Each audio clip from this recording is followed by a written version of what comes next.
Muito bem, vamos abrir então. Você pode ficar com a sua Bíblia aberta lá. João capítulo 6, versículo 41 a 59.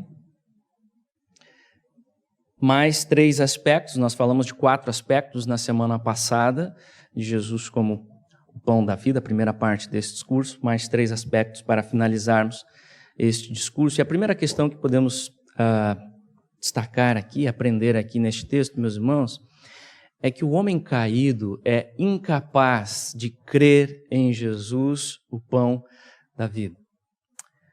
Acompanhe comigo a leitura a partir do versículo 41. Escute com atenção a palavra do nosso Deus que diz assim: Murmuravam, pois, dele os judeus, porque dissera: Eu sou o pão que desceu do céu. E diziam: Não é este Jesus, o filho de José?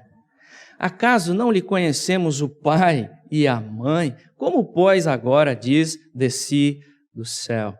Respondeu-lhes Jesus: Não murmureis entre vós.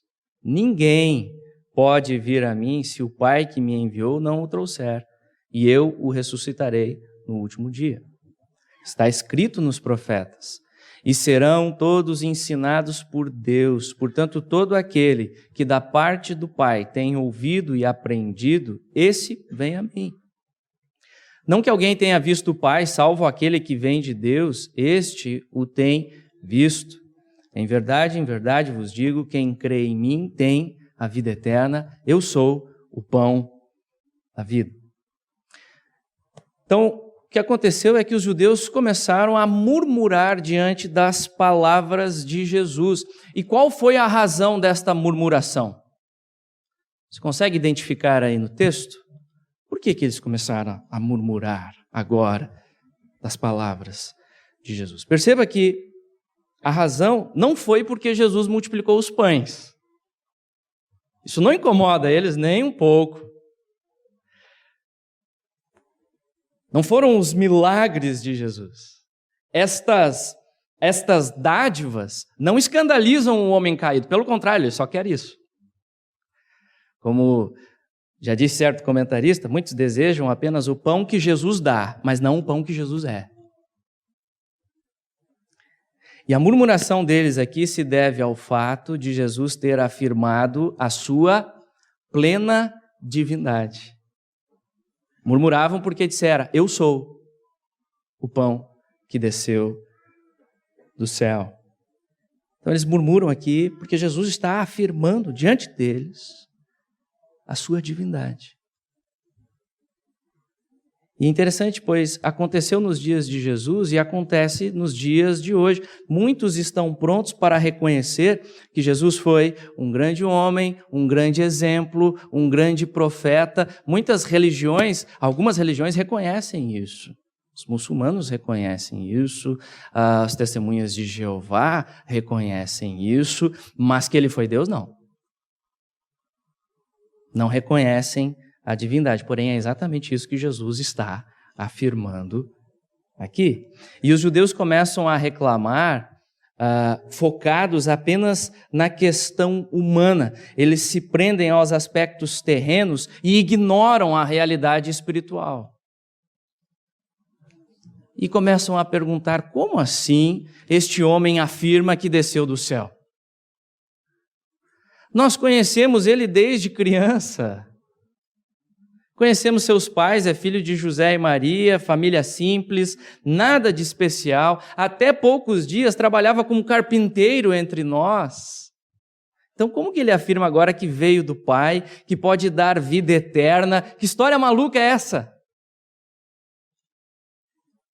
E assim não estavam dispostos a dar nenhum crédito para as palavras de Cristo. Mesmo diante de todas as evidências, como já temos estudado, diversos milagres, sinais extraordinários, incríveis do Senhor Jesus Cristo, ele já discursando lá na Judéia sobre os testemunhos, sobre as testemunhas que confirmam a divindade dele, falou de João Batista, falou do Pai, o testemunho do Pai no batismo, falou das escrituras sagradas que apontam para ele, várias testemunhas, mas lá na Judéia o rejeitaram, lá em Jerusalém, e agora na Galileia também, estão rejeitando, estão não aceitando, não estão dispostos a dar crédito às palavras de Jesus, apesar de todas as evidências que ele estava dando, seus sinais, seu caráter perfeito. E seguem o rejeitando. Mas o Senhor, na sequência, repreende a murmuração deles e explica mais uma vez a ação da graça soberana de Deus. Como vimos semana passada, a afirmação positiva: todo aquele que o Pai me dá, esse virá a mim. Temos agora a negativa, verso 44. Ninguém pode vir a mim, se o Pai que me enviou não o trouxer. E devemos entender aqui, amados, que após a queda em Adão, lá em Gênesis, o homem preferiu crer na mentira do diabo, rejeitou Deus, resolveu não dar mais crédito para a palavra de Deus e crer na mentira. Ele vira as costas para o Senhor Deus. Temos a queda da humanidade em Adão. Desde a queda, o pecado afetou toda a humanidade. Todos nós, todos pecaram e carecem da glória de Deus, diz a Escritura Sagrada. E os efeitos deste pecado são terríveis. São desastrosos. Todo o nosso ser foi corrompido, pensamento, emoções, vontade. Você não pensa mais como deveria pensar, tendo Deus no centro, tudo bagunçado. Você não sente mais como deveria sentir, emoções desgovernadas, descontroladas.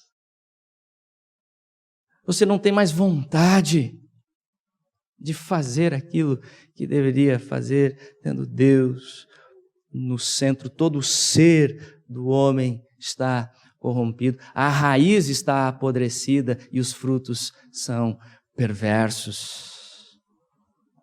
Por isso que a Bíblia afirma que o homem é escravo do seu próprio pecado.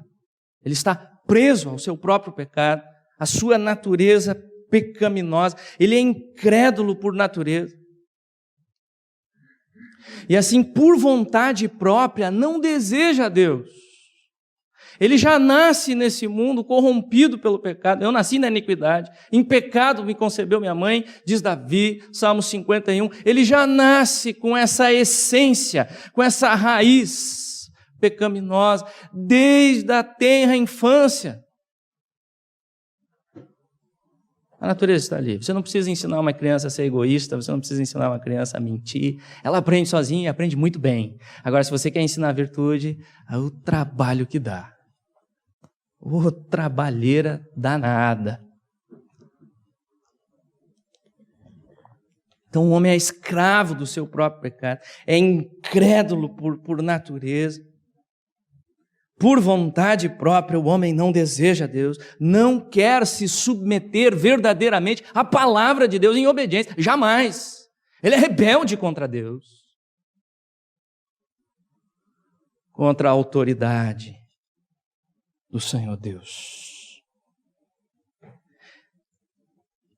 Entender isso começa a elucidar o que Jesus está dizendo aqui, não é verdade?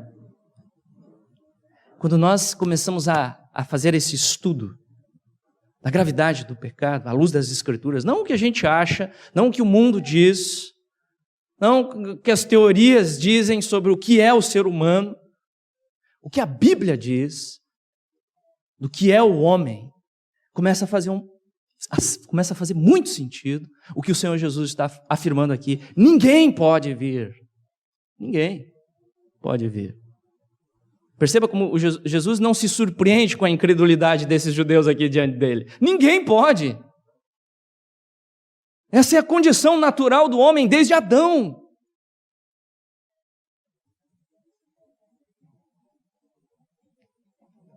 Por isso, amados, para alguém desejar ir a Cristo em fé, entenda isso, para alguém desejar, querer Jesus, precisa ser trazido pelo Pai. Esse termo aqui trazido é forte na Escritura, indica uma força grande, é quase como arrastado, removido da sua condição terrível, incrédulo, preso ao seu próprio pecado, precisa ser trazido pelo Pai, senão jamais virá.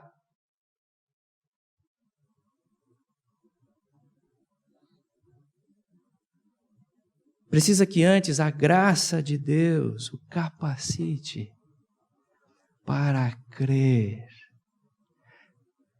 para lhe dar disposição a dar crédito às palavras do Senhor, caso contrário jamais virá. E amados, é isso que Deus faz, soberanamente, graciosamente na vida dos seus eleitos.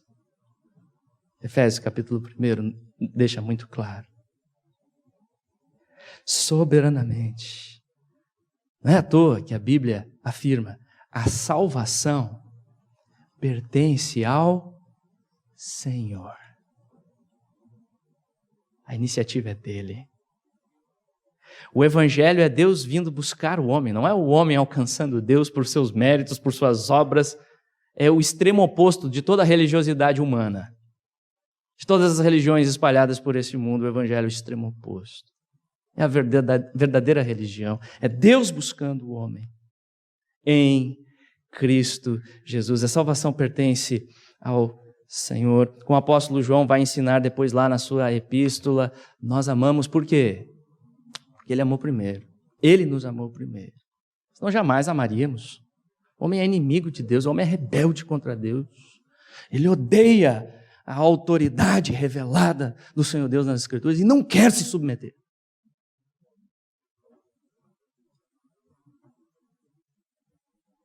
Nós amamos porque Ele nos amou primeiro. Jesus vai dizer para os seus discípulos, depois lá em João capítulo 15, não foram vocês que me escolheram. Não foram vocês que me escolheram. Pelo contrário, eu escolhi vocês.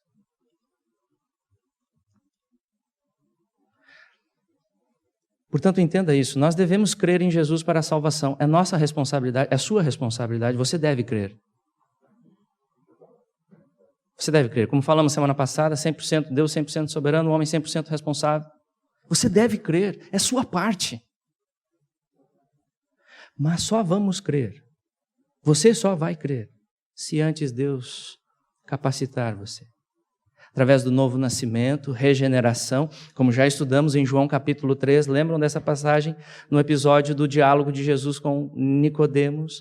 E este novo nascimento ocorre por obra soberana do Espírito Santo. O Espírito sopra onde quer, soberanamente sopra onde quer. E meus irmãos, qual o instrumento do Espírito para produzir este novo nascimento?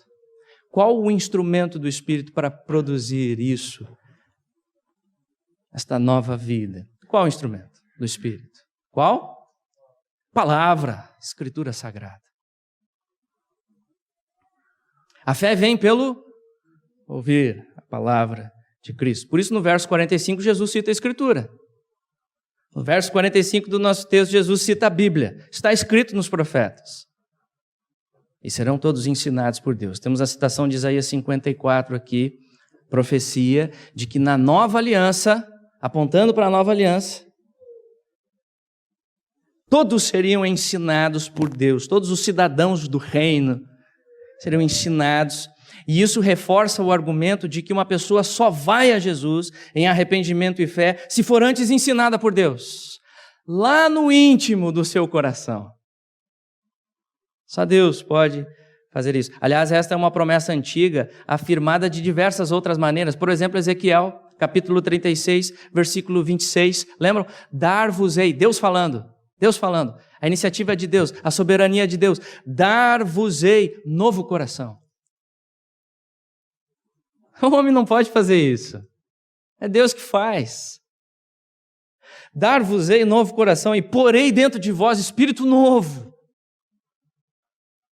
Também o profeta Jeremias, capítulo 31, versículo 33, porque esta é a aliança que firmarei com a casa de Israel depois daqueles dias, diz o Senhor.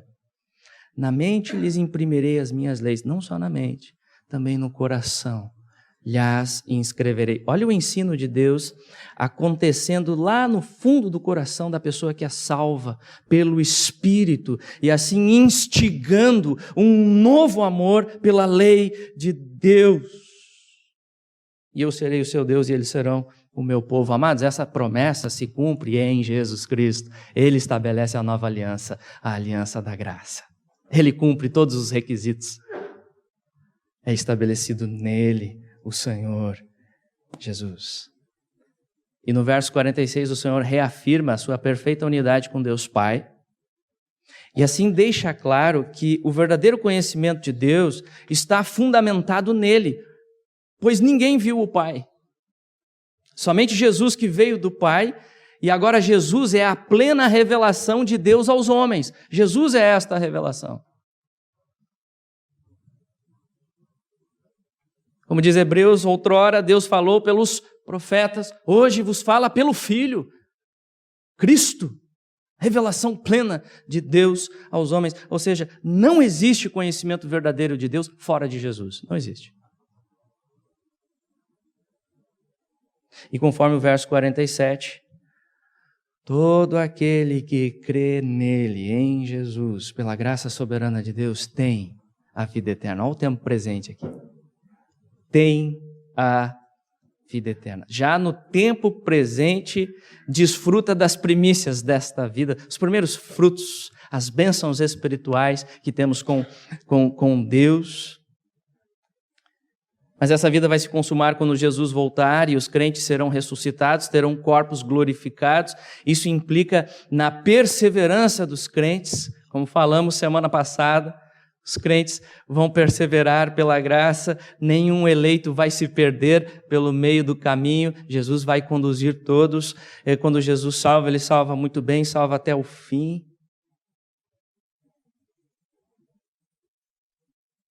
E tudo isso é possível, pois Jesus é o pão da vida, como Ele afirma no verso 48, ou seja, Ele é o próprio Deus, que se encarnou para trazer vida aos homens.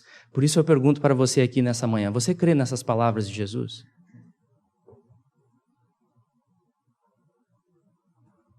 Você dá crédito para essas palavras de Jesus?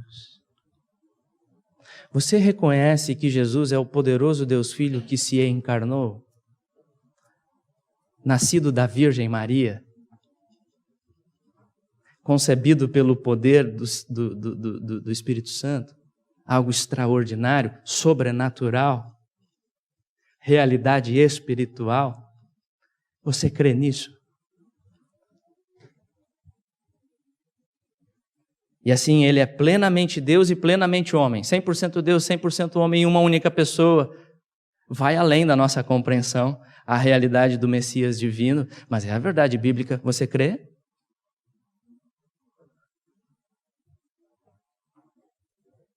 Você crê que Ele é o único mediador entre Deus e os homens?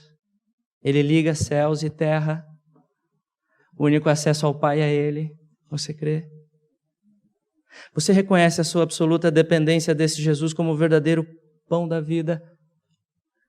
Creia. Creia. Esta é a verdade bíblica. Mas, amados, se cremos assim, lembremos, isso só é possível pela graça de Deus.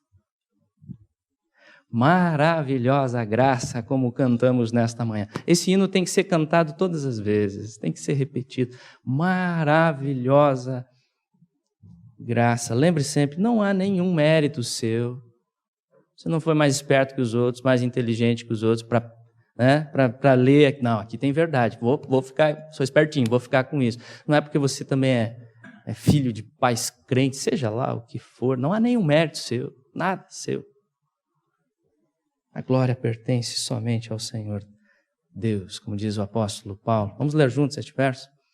Porque pela graça sois salvos mediante a fé, e isto não vem de vós, é dom de Deus, não de obras, para que ninguém se glorie. Eu jamais estaria aqui pelo pecador que sou, pela certeza do pecador que sou, do terrível pecador que sou, eu jamais estaria aqui. Jamais. Falo isso com convicção. Jamais estaria aqui, se não fosse a graça de Deus. Trazendo um miserável pecador e conduzindo ele até Cristo. Jamais estaria aqui. Estaria rejeitando, blasfemando, continuando nas minhas velhas práticas. Jamais estaria aqui se não fosse essa graça que todo o nosso ser louve sempre. Esta graça de Deus cada dia mais. Amém? Avançando, o segundo aspecto que podemos observar no nosso texto, Jesus, o pão da vida, veio para trazer vida eterna através de seu sacrifício na cruz. Escute com atenção a palavra. Vamos entrar agora numa parte do texto muito importante, muito preciosa. Versículo 49.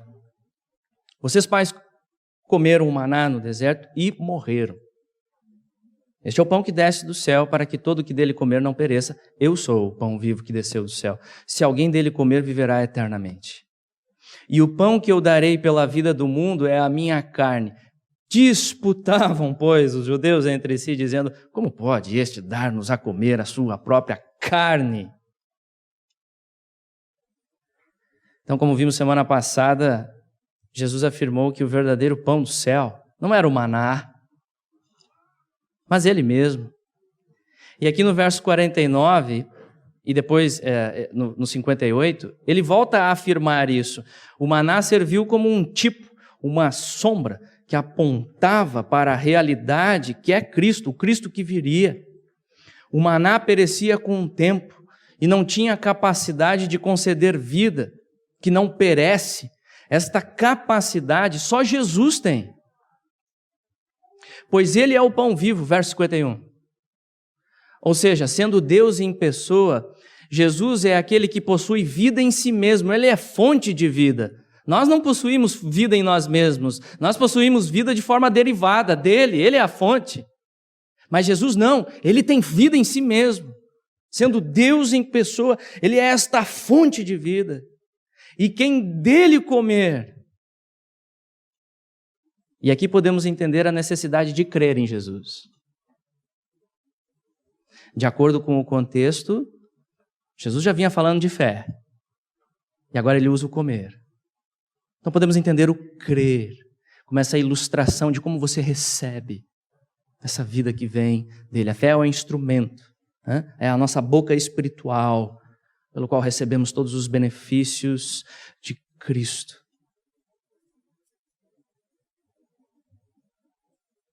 A necessidade de fé. Então, quem se alimentar de Jesus pela fé, recebe esta vida eterna. E no final do verso 51, Jesus acrescenta a explicação de como ele vai conceder esta vida. E temos aqui a ênfase na obra principal que ele veio realizar nesta terra. Qual é a obra? E o pão que eu darei pela vida do mundo é a minha carne. Em outras palavras, o que Jesus está dizendo aqui é que ele dará a si mesmo. Ele vai ofertar a sua vida como sacrifício expiatório dos pecados na cruz em favor de todos aqueles que confiam nele. Notem que o tempo do verbo está no futuro, darei. Darei. Jesus se refere de forma profética ao seu iminente sacrifício na cruz. Está se aproximando o dia. Está se aproximando a hora. Como o Evangelho de João frequentemente repete, ainda não chegou a minha hora. A hora é a hora da cruz. Está se aproximando. Deste tempo aqui, onde nós estamos do Evangelho de João até o final, é 1 ano. É o último ano. É o último ano do ministério dele, que vai culminar na cruz do Calvário. Ele se refere ao seu sacrifício na cruz. Notem, esta será uma oferta voluntária que Jesus faz de si mesmo. Eu darei. É em plena concordância com o Pai, mas Jesus, em amor, eu darei. E devemos entender, amados, que este é um ensino central em toda a Bíblia. A obra da cruz é um ensino central em toda a Bíblia. Não é plano B. Não é plano B. Deus criou lá e os caras desobedeceram e agora vou ter que mandar meu filho. Não, desde a eternidade, o Cordeiro que foi morto antes da fundação do mundo. Não é plano B. Não, permeia toda a Escritura Sagrada. É Deus planejando tudo para demonstrar a glória de sua graça. A glória de seus atributos de forma única, de forma esplêndida.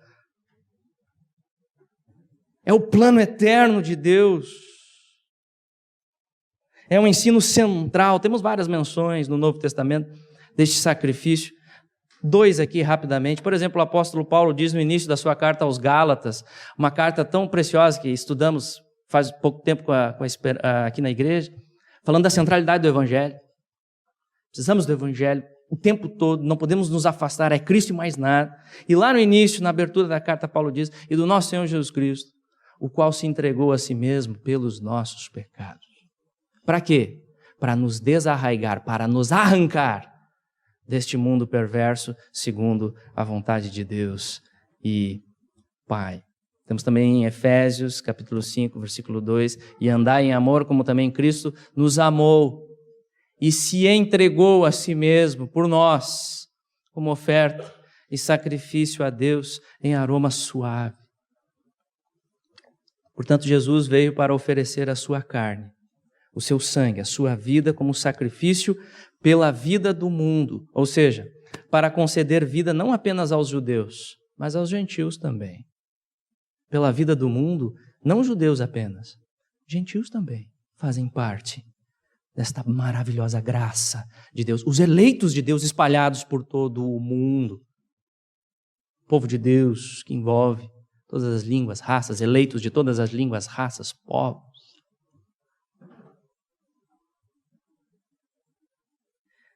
E essa verdade não deveria ser tão estranha para estes judeus aqui da Galileia, pois João Batista já havia testemunhado sobre este sacrifício. Lembram? Ao contemplar Jesus, o que João Batista falou? Eis o Cordeiro. Eis o Cordeiro de Deus que tira o pecado do mundo. E como já estudamos, João Batista afirma isso baseado no Antigo Testamento, que já profetizava sobre este Cordeiro santo, puro, perfeito. Todo o sistema de sacrifícios no templo, no Antigo Testamento, ilustrava, apontava para este Cordeiro perfeito, porque os bodes ali, o Cordeiro que era ofertado ali, ele não é capaz de perdoar pecados. Ele ilustra, ele aponta. Esses sacrifícios não têm poder em si mesmos, mas apontam para a realidade que é Cristo. Então temos várias passagens no Antigo Testamento ensinando essa verdade. E claro, o clássico, o exemplo incrível que é Isaías 53.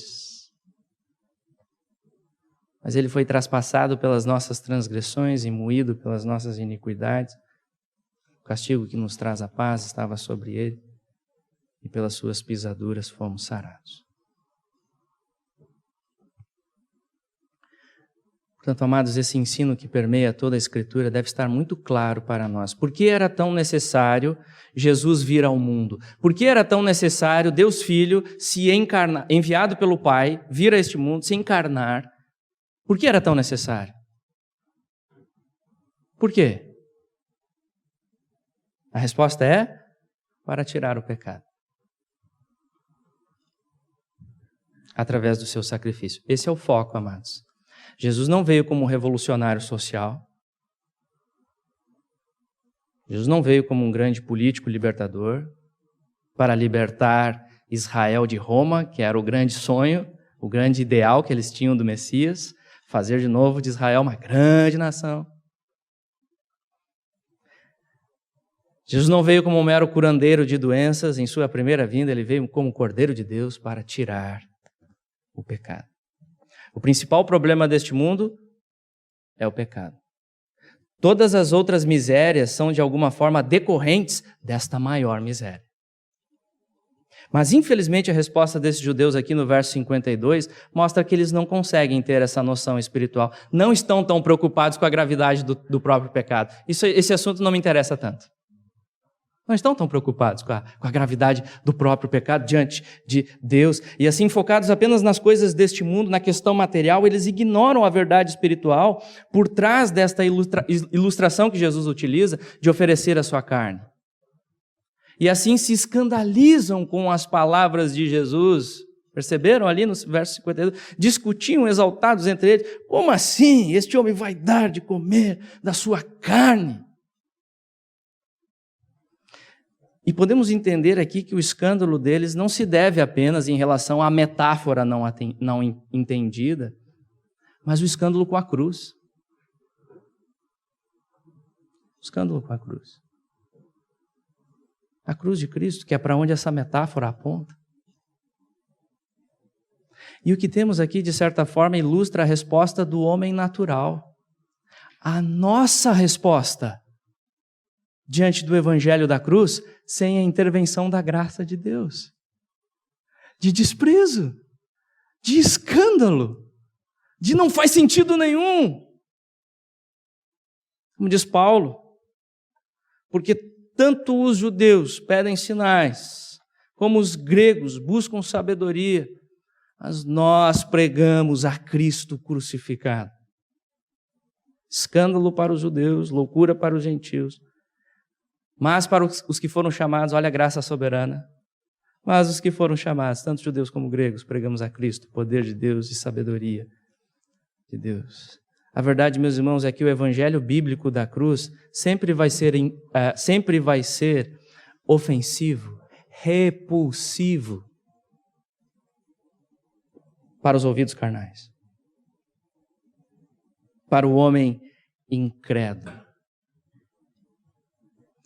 Pois a cruz, por um lado, revela a terrível gravidade do nosso pecado diante de Deus. A cruz revela a completa falência humana.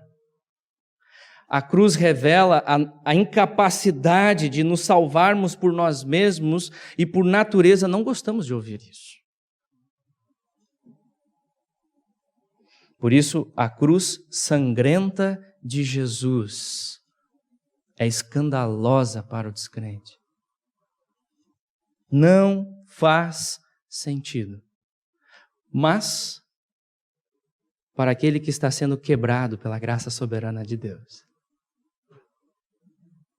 para aquele que está entendendo a gravidade do seu próprio pecado, que ofende o Senhor Deus, o Rei da Glória, para aquele que está entendendo a sua própria miséria, para estes, a mensagem da cruz é a melhor notícia do universo.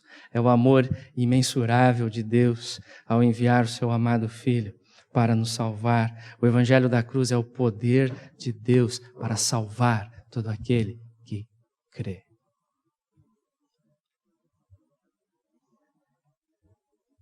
Por isso eu pergunto, qual a sua resposta diante desse discurso de Jesus? O que você responde? O que você responde diante dessas palavras? O que o seu coração responde? Você murmura?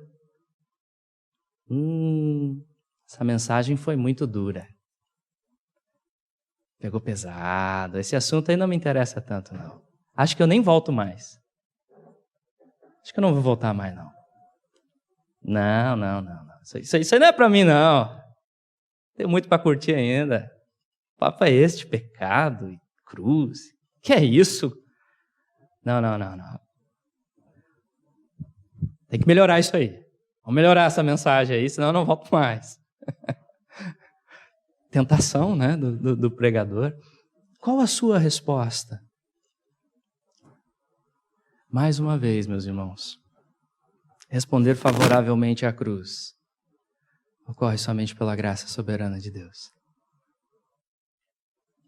Precisamos da graça do alto para reconhecer e dizer diante de Jesus, como Pedro vai dizer depois. Nós vamos estudar este texto na semana que vem, todos indo embora. Depois do discurso de Jesus, todos indo embora, todos abandonando, esse discurso não me interessa. E aí Pedro vai responder. Jesus se volta, inclusive Jesus, ele não retrocede, ele se volta para os apóstolos, eles querem ir embora também. Por que não foram ainda? O que Pedro responde? Senhor, para quem iremos? Para onde eu vou? Para onde eu vou? se só tu tens as palavras de vida eterna?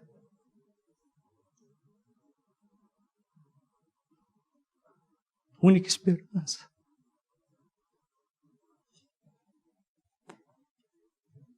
Amados, que essa seja a nossa resposta, que mediante a graça, possamos dizer pela fé, de coração, não só no intelecto, gente. De coração, todo o nosso ser comovido com essa verdade. Que possamos dizer, como diz também o antigo hino de Toplady,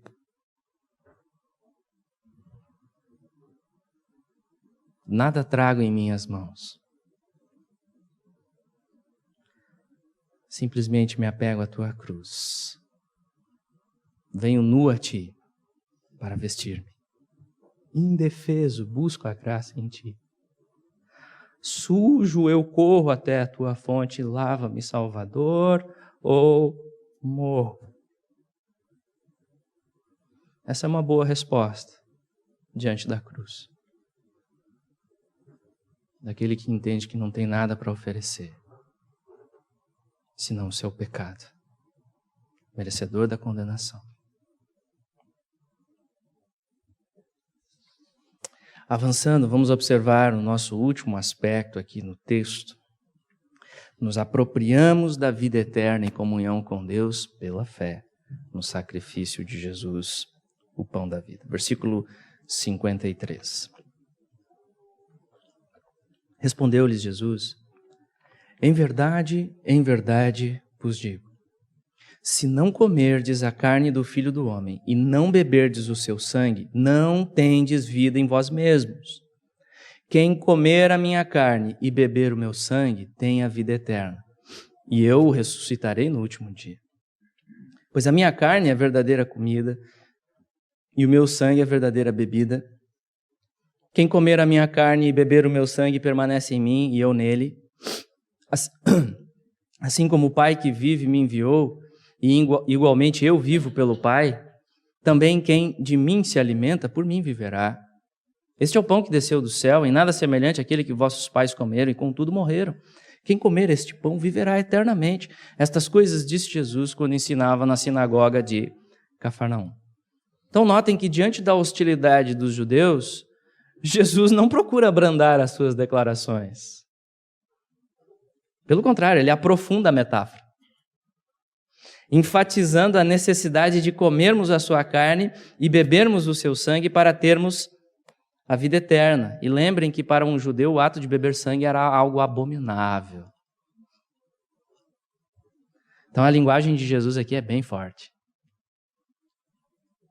Mas é claro que ele está falando por todo o contexto do discurso no sentido figurado, não literal. Ele já tinha falado que era o pão da vida, agora ele usa essa ilustração. É o sentido figurado, ele não está promovendo o canibalismo aqui, ok? Então, como diz o pastor MacArthur, Jesus traçou uma analogia com um significado espiritual não literal. Assim como o comer e o beber são necessários para a vida física, assim também é necessário a fé na morte redentora de Cristo na cruz para a vida eterna. O comer de sua carne e o beber do seu sangue simbolizam, metaforicamente, a necessidade de aceitar a obra de Jesus realizada na cruz. E no verso 56, Jesus diz: quem comer a minha carne e beber o meu sangue permanece em mim e eu nele. Ou seja, só podemos ter verdadeira comunhão com Deus, perfeita intimidade e unidade com Jesus, quando nos apropriamos do seu sacrifício na cruz. Pela fé, como a única base para a nossa salvação. Só assim você pode ter comunhão com Deus. Só existe comunhão com Deus através da cruz e a sua confiança neste sacrifício como a única base para salvar você. Então a ênfase aqui que está sendo dada pelo Senhor, meus irmãos, está na nossa completa dependência do Cristo crucificado. Completa dependência. Devemos confiar em Jesus, que foi crucificado pelos nossos pecados e ressuscitado para a nossa justificação, como diz Romanos, capítulo 4, versículo 25. E nos versos 57 e 58, Jesus então fecha este forte e poderoso discurso, reafirmando a sua plena unidade com Deus Pai, a superioridade sobre o maná, que era incapaz de produzir vida, somente Jesus tem este poder, pois ele é o verdadeiro pão da vida. E quem se alimenta deste pão pela fé, viverá eternamente por meio dele. E para finalizar, meus irmãos, quais as lições práticas que podemos tirar aqui desta figura que Jesus utiliza, do alimentar-se de sua carne e do seu sangue? 2 questões. Primeiro, destaco aqui a nossa necessidade pessoal, individual, de nos apropriarmos de Cristo e o seu sacrifício para a salvação. Pois pense o seguinte, na esfera física, quando você está com fome, chegando meio-dia, já está batendo aquela fomezinha, já está terminando, chega a hora do almoço, fique tranquilo. Mas quando você está com fome, o fato é que ninguém pode comer ou beber no seu lugar. Não é verdade? Para você obter os recursos ali do alimento, os benefícios do alimento, não pode uma outra pessoa comer por você e você ser alimentado. Não, isso é algo pessoal, é algo que só você pode fazer. De forma semelhante na vida espiritual, ninguém pode crer por você.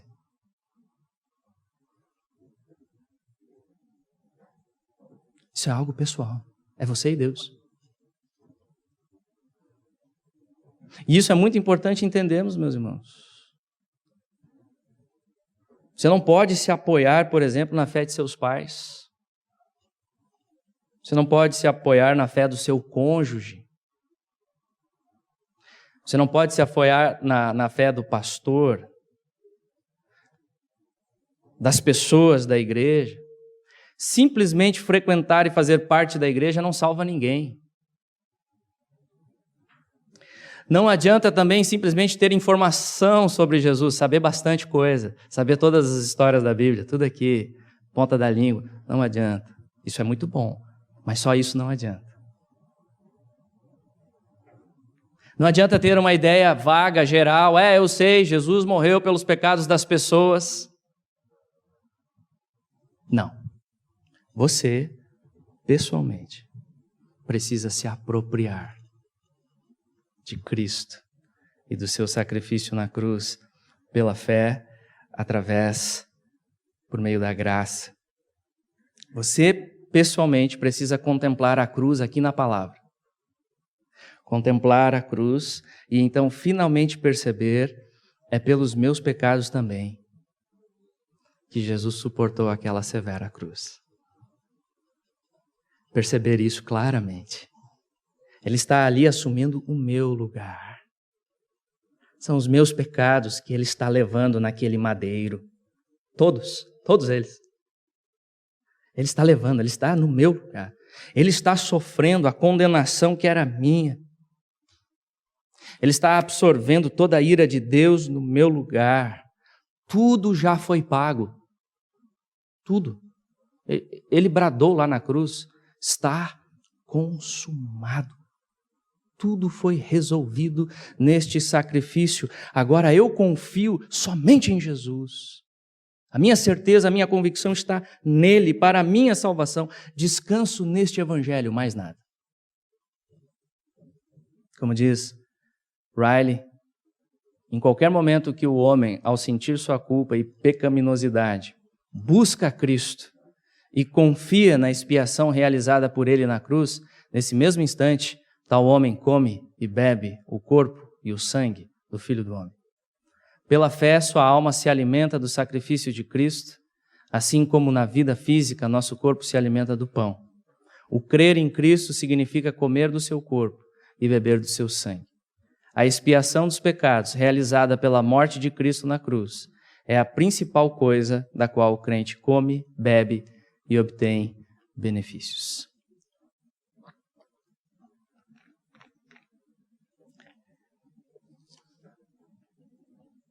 Portanto, você que aqui hoje sente a miséria do seu próprio pecado e está com fome de justiça, pode vir, coma à vontade, beba à vontade, sirva-se desta verdadeira comida, desta verdadeira bebida que Jesus oferece gratuitamente na cruz. Este é o único caminho para a salvação. Aproprie-se dele, arrependa-se de seus pecados e creia. Não perca mais tempo. E a segunda lição prática aqui, meus irmãos, é a necessidade de alimentarmos a nossa fé constantemente no Evangelho de Cristo. Pois o que acontece se você fica tempo sem se alimentar fisicamente? Fica fraco. Pode adoecer. De forma semelhante na vida espiritual, o crente pela graça vai sentir necessidade de alimentar a sua fé. Ele sente isso. Ele sente essa necessidade pela graça de Deus. Por isso não devemos desprezar os meios de graça que Deus estabeleceu para fortalecer a nossa fé. Quais são estes meios? Quais são estes meios? Leitura da palavra, oração. Como andam os seus devocionais? Está você pregando o Evangelho para si mesmo? Assimilando cada vez mais sua nova identidade em Cristo? Novinha em folha. Isso é definido em Cristo. Não é o que você faz, não é a sua profissão, não é ser casado, solteiro, ser mãe, pai, não. Isso não define você. A sua identidade está firmada em Cristo. Está você pregando o Evangelho para si mesmo? Assimilando esta nova identidade? Hoje você não é mais filho da ira. Não mais. Você agora é um filho amado de Deus. E nada pode separar você do amor de Deus revelado em Cristo Jesus. Absolutamente nada. Pela obra da cruz. Está você pregando o Evangelho para si mesmo, assimilando agora o seu novo significado de vida?